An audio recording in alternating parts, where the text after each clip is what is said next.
Bonjour tout le monde, c'est la 139e revue de la semaine. Je me demande comment on a fait pour faire ça pendant 3 ans. Allez, zou, le générique.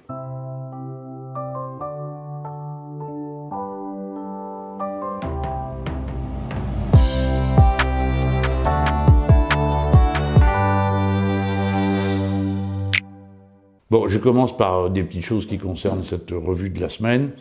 À la fin de celle-ci, juste avant la description, dans laquelle vous trouvez souvent des liens qui se rattachent à ce que j'ai raconté pendant la revue de la semaine, et puis qui renvoient soit à des sources, à d'autres vidéos, ou des choses comme ça, vous allez trouver cette fois-ci une explication d'un auditeur ou d'une auditrice, vous verrez bien, qui va vous dire pourquoi elle regarde la revue de la semaine, parce que pour moi c'est un mystère. Et comme on avait fait un appel ici même, on avait dit, si vous voulez expliquer pourquoi vous regardez ça, eh bien écoutez, dites-le dans une vidéo, et puis alors, pouf, il en est bien plus que prévu, puisque c'est presque 500, donc c'est vraiment beaucoup, hein.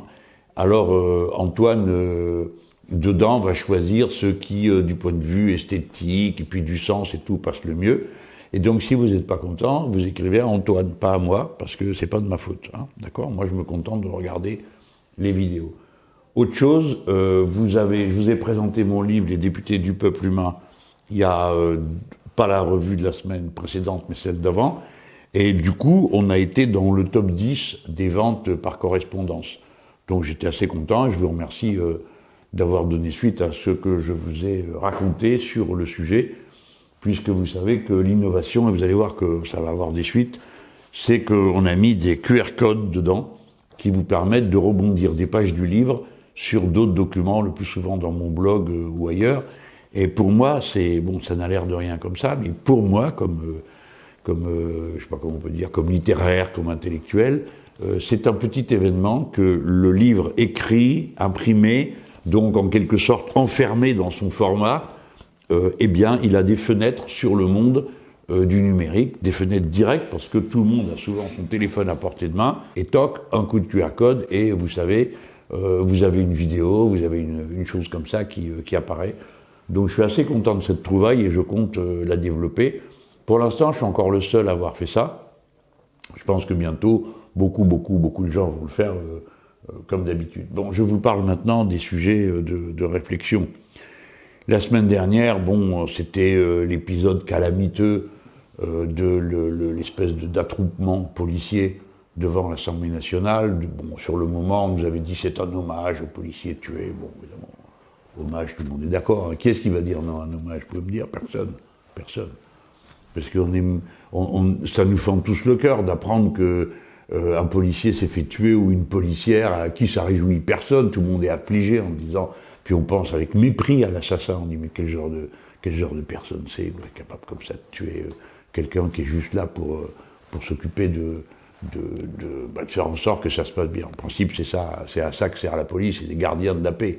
C'est pas les cow-boys ni ce qu'on voit dans les manifs et tout, c'est pas ça qui compte. Ce qui est le plus important, c'est ce travail-là, ou bien la police judiciaire, parce que vous pouvez pas ignorer ce que c'est, puis il n'y a pas une chaîne de télé qui passe pas des enquêtes de police judiciaire. D'ailleurs, la semaine dernière, c'était frappant, hein, le mercredi, il y avait cette histoire-là, la manif factieuse, et puis le samedi, sur France 3, j'ai vu qu'il y avait une enquête. Alors c'était une enquête super bien, parce que c'était un policier, fils d'une procureure, qui était menacé par un type qui les prenait en otage, et à la fin, happy end, tout le monde est content, les policiers ont sauvé les juges, lesquels juges sont très contents, et tout le monde est content. Bon. J'ai trouvé que c'était bien, quoi, pour finir la semaine, une petite séance pacifique d'embrassade générale, après que les organisations policières aient grossièrement montré du doigt la justice. Bon, alors, moi j'ai dénoncé ça, c'est pas la peine que je revienne là-dessus, on va pas y passer notre vie, mais pour moi c'est un franchissement de seuil. Politiquement, il s'est passé quelque chose ce jour-là. Et quelque chose qui a un bide pour les organisations policières, parce que ils ont commencé à dire, là il s'est produit un miracle. Les organisations policières ont annoncé 35 000 policiers attroupés. Aussitôt, la préfecture de police a dit oui, il y en avait 35 000. Bon, nous, d'habitude, c'est pas comme ça que ça se passe, hein. D'habitude, les manifestants annoncent un chiffre, la préfecture de police divise par 10, et France 2 multiplie par 1,2. Bon, donc normalement pour 35 000, on devait avoir 3 500 annoncés par la préfecture de police, et puis bon, quelque chose comme 4 000 ou 3 800 par France 2 et tout le système de communication du gouvernement, donc toutes les agences du gouvernement. Voilà, ils étaient pour une fois tous d'accord. Il y en avait 35 000, naturellement c'est impossible. Et comme nous savons exactement à chaque fois combien il y a de monde, parce que tout le monde a une vue Google Maps, on connaît la surface, et on compte le nombre de gens qu'on peut mettre dans 1 mètre carré. Alors dans 1 mètre carré, on a évalué à 1,5. Bah, avec ça vous donne 3 500. Donc, cette fois-ci, c'est nous qui fournissons les chiffres de la préfecture de police. Il y avait 3 000 personnes à la manifestation des policiers factieux. Mais enfin, ils ont tapé très dur, comme vous vous en souvenez. Alors, on a défendu la justice, et des gros malins qui ont dit « Ah oui, mais Mélenchon a critiqué la justice. » Oui, oui, en effet, Mélenchon a critiqué la justice. Mais c'est une chose de critiquer la justice, ça c'est le droit de tout citoyen, comme de critiquer la police. Parce que pour les policiers, les organisations policières, on n'aurait pas le droit de critiquer la police, on ne devrait rien dire, sinon garde à vous, hein, dès qu'on en voit un, et puis se taire et se tenir bien sage, comme a dit un de ses nervis une fois. Bon, non. On a le droit de tout critiquer et tout discuter. Et c'est normal, parce que ce sont des services publics. Bon, alors vous critiquez la qualité de l'accueil dans un train, bah vous critiquez la police si vous pensez qu'il y a quelque chose à critiquer. Et puis les gens répondent et ainsi de suite. Ça c'est un peuple normal, ils discutent. Ici, il paraît qu'on n'a pas le droit. Bah si, on aura le droit quand même et on discutera quand même. Alors j'ai vu qu'ils étaient tellement rageux après moi que quand Darmanin a dit qu'il allait porter plainte contre Madame Audrey Pulvar, l'organisation policière Alliance a dit « Il faut aussi regarder ce que dit Mélenchon ». Bah voyons, pourquoi pas, hein, pas me mettre directement en prison, hein, pour vous faire plaisir. Ce qui compte, par contre, c'est la réflexion que nous, on a essayé de lancer. Il y a vraiment un problème. C'est les conditions dans lesquelles travaillent les policiers, mais pas que les policiers. C'est pour ça que je vais élargir mon propos. Dans la description, vous trouverez le lien avec la question qu'a posée au gouvernement le député de l'Ariège, Michel Larive, qui est un député insoumis, et qui a interrogé le gouvernement sur les accidents du travail. Mais avant ça, je vais vous dire que moi, là je parle le lendemain du jour où on a appris que le 14e policier s'était suicidé dans la police. Il y a un grand nombre de suicides dans la police. Trop grand nombre, c'est suspect. C'est pas la proportion normale, je veux dire normale, c'est celle qui s'observe en moyenne dans la population. Il est plus élevé. Par conséquent, il y a un problème. C'est pas d'aujourd'hui qu'il y a un problème. Mes deux camarades, le député du Nord, Hugo Bernalicis, et le député de Seine-Saint-Denis, Alexis Corbière, avaient déposé une proposition de mission d'information ou d'enquête sur ces suicides dans la police. Ils n'ont jamais été appuyés par personne, des organisations policières qui, elles, règlent des comptes politiques, soit avec moi et avec le système insoumis, soit avec la justice, enfin ils font toutes sortes de choses, sauf ce qui normalement, d'habitude, quand on est un syndicat, mais là c'est pas le cas, au fait, on s'occupe des gens qui travaillent, leurs conditions de travail et tout ça. Il y a un problème. Les suicides sont beaucoup trop importants et je pense que ça mériterait que ce travail d'information soit fait pour qu'on arrive à comprendre. Comme dans le passé, il y avait eu des enquêtes de fait sur les suicides qui étaient beaucoup trop nombreux dans une entreprise de télécommunications, si vous vous souvenez. Et il y avait d'ailleurs eu à la fin un jugement. Hein, et il y a des gens qui ont été condamnés. Parce que le jugement a établi que les salariés de l'entreprise n'étaient pas traités comme ils auraient dû l'être. Je ne veux pas me mettre dans cette histoire, mais je la raconte pour que vous compreniez les enchaînements. Alors peut-être que les organisations policières elles-mêmes se sentiraient visées par une enquête si on devait s'apercevoir que la façon avec laquelle elles créent des relations avec les policiers de la base provoque des fois des dégâts. Mais comme vous le savez, le suicide, il y a beaucoup de facteurs. C'est pas rien de décider de se suicider. C'est pas une décision comme une autre. Je me rappelle d'un imbécile qui avait dit une fois la mode. Je disais non, il n'y a pas de mode. Hein. Le suicide, c'est une décision qui fait intervenir toutes sortes de paramètres. Hein, on le sait. Mais quand des gens se tuent sur leur lieu de travail et avec les instruments du travail, en l'occurrence là, c'est des gens qui se suicident avec les armes de service. Souvent, bah, ça veut dire quelque chose, exactement comme cette femme qui était une enseignante, qui s'est suicidée dans sa salle de cours et qui a dit « je me suicide là parce que j'ai un problème, c'est insupportable pour moi, ce qu'on me fait vivre et tout ça ». Donc, il ne faut pas traiter ça de manière désinvolte. Ah bah, ça va finir par s'arranger, on n'a qu'à voir. C'est pas vrai. J'ai noté d'ailleurs une chose que je veux vous dire.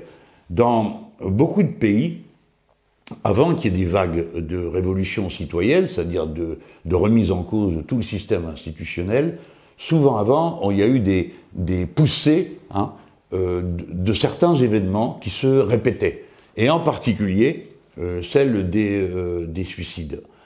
Ça m'avait été signalé au Liban, ça peut vous paraître étrange, moi aussi ça m'a paru étrange quand on me l'a raconté, mais on m'a dit, il y a vraiment un nombre de suicides qui est tellement plus élevé que la moyenne du reste de la population que ça doit être signalé dans la fonction enseignante au Liban. Et bon, les gens qui m'avaient raconté ça, je l'avais noté dans mes articles à l'époque en disant, ben voilà, on m'a signalé ça, parce que le suicide à ce moment-là intervient en quelque sorte comme l'ultime acte que pose quelqu'un pour se dérober ou pour refuser une situation qu'elle ne peut plus supporter. Tout simplement, c'est trop pour elle et donc elle craque. Comme on dit, le vocabulaire populaire est assez bien fait pour exprimer ses idées. Donc le suicide professionnel doit attirer notre attention et en ce qui concerne les organisations policières, je ne voudrais pas que ceux qui m'écoutent en restent à la confrontation que suggèrent ces organisations. Ils disent oui, vous êtes anti-flics, alors nous on est censé aussitôt s'écrouler de peur et dire mais non, nous les aimons, nous les adorons, ça n'a pas de sens. C'est pas une discussion entre adultes et entre gens normaux dans une démocratie. La vérité, c'est que la condition de policier mérite réflexion à cause de ces suicides, à cause de la façon dont sont employées ces forces pour les manifestations et autres dans des conditions affreuses, puisque je vous rappelle qu'il y a eu 32 personnes qui ont été éborgnées sans qu'on ait trouvé un seul responsable, ce qui veut dire qu'il y a un régime de peur qui existe, personne ne dit rien, de peur que quoi, on ne sait pas. Ni vous ni moi, nous ne savons pas. Et puis, il y a les conditions matérielles, les commissariats qui sont pas... ils sont dans un état lamentable, les bagnoles, le roulement des services, les heures supplémentaires qui sont dues et qu'on ne peut pas rattraper, enfin, tout ça va plus, hein. Donc c'est d'une manière générale toute cette organisation policière qui pose problème aux policiers et à nous aussi, parce que le service public qui doit être rendu ne fonctionne pas. Et je vous en donne une preuve. C'est les 2 derniers féminicides dont on a entendu parler. Eh bien, à chaque fois, la victime avait fait une déclaration avant, une main courante au commissariat, et qu'est-ce qu'il y avait eu comme suite? Rien. Rien n'a été fait, alors que la femme était venue dire « Attention, mon conjoint ou le père de mes enfants est violent, il m'a menacé, il est ceci, il est cela, etc. » Bref. Et il ne s'est rien passé. Alors pourquoi? Ça pose un problème. Pourquoi n'y a-t-il eu aucune suite à ce type de plainte? Pourquoi les personnes n'ont pas été protégées? Pourquoi les intéressés, les violents, les meurtriers, n'ont pas été suivis au moment où ils ont été relâchés? Alors j'ai vu que, pareil, là, les organisations policières mettaient en cause la justice. Mais non, pas du tout. C'est dans la chaîne du travail qui a fait. Si on part de l'idée que la justice ne doit faire aucune remise en liberté, on le dit, on le vote, et il n'y a plus de remise en liberté. Hein. Mais c'est pas ça que personne ne demande une chose aussi absurde à part ces organisations policières. Mais par contre, quand il y a un danger, oui, il faut faire face. Hein, c'est ça quand même le minimum, non? Et bien là, il ne s'est strictement rien passé, et voilà comment se sont succédés une série de féminicides qui sont des meurtres odieux, dont la portée est 10 fois plus grande que ce qu'elle donne à voir, parce qu'un meurtre, c'est déjà un événement qui laisse des traces, un sillage considérable dans la société humaine, autour, dans les familles, etc. Mais quand il s'agit d'un féminicide, c'est-à-dire d'une femme qui est assassinée par le conjoint de manière horrible la plupart du temps, l'onde de choc dans la société, c'est pour 10 ans, c'est pour 20 ans, c'est pour 30 ans, c'est pour la durée de vie des enfants, qui ont des fois été témoins de cette scène et qui sont donc marqués à vie par l'horreur d'avoir vu papa tuer maman. Hein. Il faut se rendre compte de ces choses-là. Parce que sinon, on parle de chiffres. Mais non, on ne parle pas de chiffres. On parle de réalité humaine, de comment se construit la société. C'est tous ces petits liens, les uns avec les autres, qui fait une société. Hein. Et donc, il n'y a pas un acte qui parvient à être isolé du reste de la société. Ça n'existe pas. Tout a des conséquences. Mais d'abord, la première des choses, c'est que nous sommes horrifiés de voir ces pauvres femmes assassinées, alors même qu'elles avaient dit « je suis en danger, aidez-moi ». Bon, le résultat quoi? Rien. Bon, Donc là, ça nécessite qu'on réfléchisse sur les conditions dans lesquelles se déroule un travail qui est mal fait, puisque aucun suivi n'a été exercé dans cette affaire. Alors, pardonnez-moi si je passe d'un aspect à l'autre de ce que je décris, mais pour moi ça forme un tout. La maltraitance des gens au travail donne un travail moins bien fait et un travail moins assuré. Je l'ai toujours pensé. Et c'est la raison pour laquelle les conditions de travail, et là nous sommes sur le thème, prenons-le aujourd'hui, de la mort au travail, est un sujet qui est global. D'accord ? Il faut vous rendre compte des chiffres. Nous parlons pour cette année de 733 personnes qui sont mortes sur leur poste de travail. Attention, parce que sinon il y en a 1000 autres qui sont morts, soit des trajets en allant au boulot ou en repartant, soit de maladies professionnelles qui se dénouent dans la mort. Hein. Et comme ils ne meurent pas sur leur lieu de travail, on ne doit pas non plus considérer que ça n'a rien à voir. Non, ce sont des maladies professionnelles qui les ont tués. Eh bien là, nous parlons de 1000-1200 personnes par an. 733 tués au travail, dans le travail, au poste de travail, plus 1000-1200 qui meurent de maladies professionnelles ou dans les trajets professionnels. Bon, c'est quand même pas rien comme situation. Et là, les chiffres... Oui, ma fiche feuille, là voilà. Parce que moi, j'ai demandé qu'on m'écrive, sinon, comme j'arrive pas à retenir des listes pareilles de chiffres, hein, on pourrait croire que, bon, pareil, je vous dis, 733 personnes sont mortes sur leur poste de travail. Dire, oui, ça fait beaucoup. Oui, d'accord, mais enfin, attendez, je vous précise. Sur les 733, il y en a 176 qui sont des ouvriers du bâtiment. D'accord ? Qui meurent au travail dans le bâtiment. 176. D'accord ? 70 chauffeurs routiers. C'est pas un... Et puis quand un chauffeur routier meurt dans son travail, c'est parce qu'il a eu un accident. Dans la plupart des cas. Un accident, il n'y a pas que lui qui est mort. Hein. Je ne sais pas si vous vous rappelez, non, vous ne pouvez pas vous rappeler. Un jour, ça m'avait frappé. Il y avait un pauvre gars sur l'autoroute du Nord. Il était d'ailleurs rentré avec son camion dans une série de voitures. C'était un carnage pas possible. Et le gars, bon, vous savez qu'aujourd'hui, il n'y a plus de pudeur. Hein, donc il était au pied de son camion et tout de suite on l'interroge. Alors, qu'est-ce qui s'est passé et tout. Le gars était stupéfait, sidéré. Il s'était endormi, le malheureux. Ça faisait, je crois, un gars qui avait dû rester 2 jours et demi sans dormir. Donc j'étais endormi au volant. C'était parti comme ça. Donc on parle de choses là aussi qui sont de longue portée et qui ont des racines profondes, parce que dans ce cas-là, le patron ne pouvait pas ne pas savoir que le gars était à son camion depuis plus de 2 jours, quoi. Hein, il ne pouvait pas ne pas le savoir. C'est lui qui paye, c'est lui qui décide, c'est lui qui fait les feuilles. Il y a 55 intérimaires qui sont morts sur leur lieu de travail, donc c'est des gens qui sont là pour quelques jours, des fois quelques heures, et morts. Il y a 11 policiers et gendarmes, évidemment, on en a beaucoup parlé. Et cette situation, elle résulte, que vous le vouliez ou non, pas vous, hein, de quelques paramètres qui sont toujours les mêmes.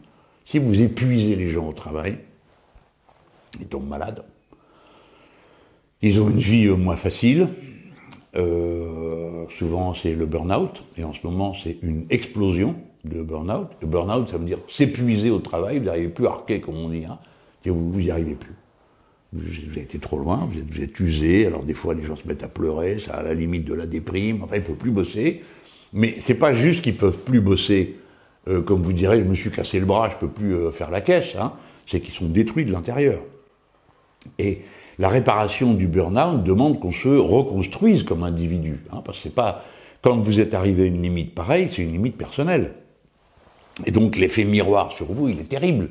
Parce que des fois, pour la première fois de votre vie, vous vous voyez incapable d'aller au boulot, incapable de faire ce que vous avez l'habitude de faire. Des fois, vous vous rendez coupable, des fois, vous avez honte. Et d'autres fois, vous êtes tellement arrivé à la limite que même tout ça, ça ne vous arrive pas. Vous avez juste qu'une envie, c'est dormir, et vous n'arrivez pas à dormir. Alors, je vous dis tout ça un peu longuement pour que aussi quelque chose rentre dans les têtes. Il y en a assez d'entendre dire que les Français ne travaillent pas assez, que ça coule douce, que ceci, que cela, etc. C'est un mensonge odieux, compte tenu du fait que les travailleurs français sont les plus productifs d'Europe. D'accord ? Les plus productifs. Ils travaillent 2h30 de plus que les Allemands. D'accord ? 2h30 de plus que les Allemands. Je dis les Allemands parce qu'on est toujours en train de comparer les Allemands qui, paraît-il, seraient super disciplinés, bosseurs, pendant que nous, on jouerait de la guitare, tu vois, en mangeant du chorizo. Hein. Non, ça suffit. Les travailleurs dans ce pays travaillent plus que les Allemands, mieux que les Allemands, puisque leur productivité est la plus élevée.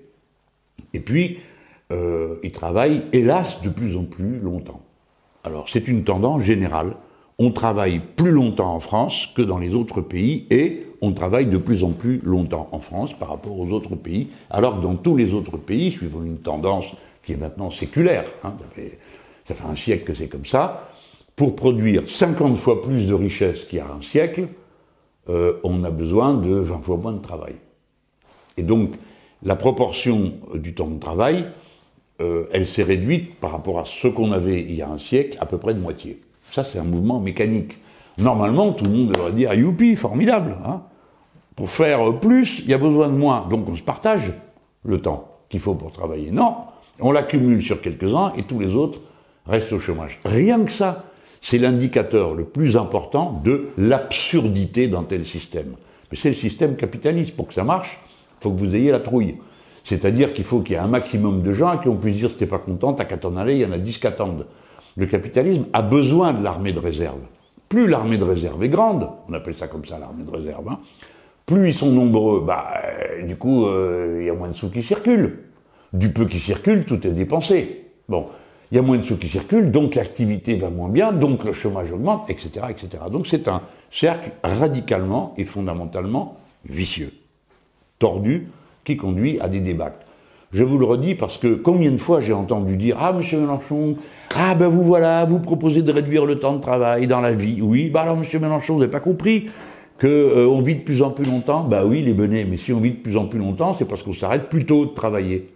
Et donc, l'espérance de vie en bonne santé est plus longue, pas pour toutes les professions, hein, attention, ne vous y trompez pas, il y a un critère de classe là aussi. Hein. Quand vous regardez qui est-ce qui meurt le plus vite et le plus tôt, c'est clair, hein, c'est toujours les mêmes. C'est ceux qui font les plus gros efforts. Alors là aussi, je me suis fait faire une petite liste d'exemples de ce qu'on appelle la pénibilité. Parce que sinon, la pénibilité, alors ça sonne bien, c'est comme flexibilité, modernité, blibli, etc. Bon, ça, les autres, ils raffolent de ça, hein, parce que ça fait pédant en vérité. Hein. Alors la pénibilité, je vais vous expliquer ce que c'est, je vous donne des exemples. C'est 2 ouvriers sur 3 qui portent des charges lourdes. Vous savez quoi, les ouvriers ? Ils ont des muscles, des os et des articulations. Donc s'ils portent des charges lourdes, ça leur fait pas du bien. Et ça leur fait pas du bien si ça dure trop longtemps. Et en particulier, si vous les faites bosser au-delà de 60 ans, il y a de fortes chances qu'ils s'arrêtent avant, parce qu'ils sont cramés avant, physiquement. Bon. 2 ouvriers sur 3 respirent des fumées ou des poussières. Dans mon bureau, il n'y a ni fumée ni poussière. Donc moi, j'en respire pas. Mais eux, oui, toute la journée. Et ils n'ont pas le choix. 4 ouvriers sur 10 doivent être attentifs en permanence. Là, vous vous demandez ce que ça veut dire. Hein. 4 ouvriers sur 10 doivent être attentifs en permanence. C'est-à-dire qu'en permanence, il faut faire attention. Et si vous ne faites pas attention, qu'est-ce qui se passe ? Vous avez un accident. Ou ça tourne mal pour vous. Ou vous allez respirer plus de poussière qu'il ne faudrait. Ou vous allez avoir plus chaud qu'il ne le faudrait. Ou. 4 ouvriers sur 10. 4 personnes sur 10 passent leur journée au travail en se disant « Attention, ça peut mal tourner ». C'est pas rien. Alors là, vous avez l'usure physique, puisque 2 sur 3 portent des charges trop lourdes, hein, et puis 4 sur 10 sont là en train de se demander, 2 sur 5, tout le temps, qu'est-ce qui se passe autour d'eux, parce que ça pourrait mal tourner. Vous avez donc une double usure physique et psychique. 2 employés sur 3 travaillent debout. Travailler debout, eh ben, figurez-vous que ça use. Hein. Alors ça, moi, je vais bien le croire, parce que chaque fois qu'il me faut aller à un endroit ou un autre et qu'on reste debout 2 heures, 3 heures, 4 heures, hein, bon, alors d'accord, j'ai mon âge, hein, donc c'est normal. Mais je me rappelle que même avant, c'était déjà comme ça. Travailler debout, ben non, c'est pas bon, quoi. Ça fait mal, on se détruit.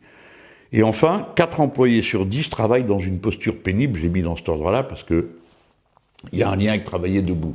Et ce que je voulais vous dire, c'est que travailler debout, il y a plein de gens qui pensent pas au fait que c'est crevant, et que du coup, ça fait réfléchir à tous ceux qui travaillent dans une posture pénible. C'est-à-dire que toute la journée, votre corps est astreint à une discipline physique qui va contre la manière dont un corps humain est organisé.